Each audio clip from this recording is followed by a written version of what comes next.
ఈరోజు ఇంకొక పక్క పోలవరం నేను ముందే చెప్పాను, దీన్ని కూడా లైన్లో పెట్టాం. పోయిన సంవత్సరం 5,936 కోట్ల రూపాయలు ఖర్చు ఇచ్చారు. అవన్నీ ఖర్చు పెడుతున్నాం.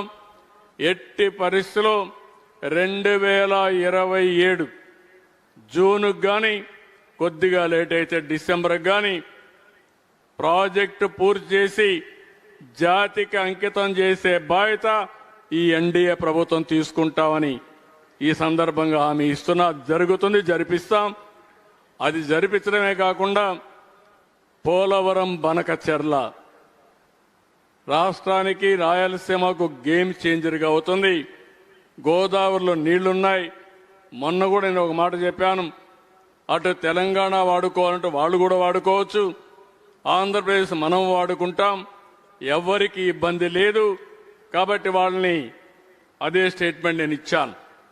ఈ రెండు రాష్ట్రాలు, తెలుగు రాష్ట్రాలు బాగుపడాలంటే గోదావరి నీళ్లు వాడుకునే అవకాశం ఇద్దరికీ ఉంది, ఇద్దరు వాడుకునే అవకాశం ఉంది. 100 సంవత్సరాల చరిత్ర చూస్తే 3,000 టీఎంసీ నీళ్లు సముద్రంలోకి పోతున్నాయి.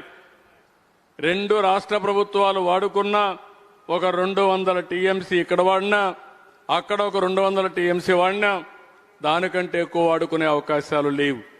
ఆ విషయమే నేను చెప్పాను. దానిపైన వర్కౌట్ చేస్తున్నామని చెప్పి కూడా నేను మీకు తెలియజేస్తున్నా.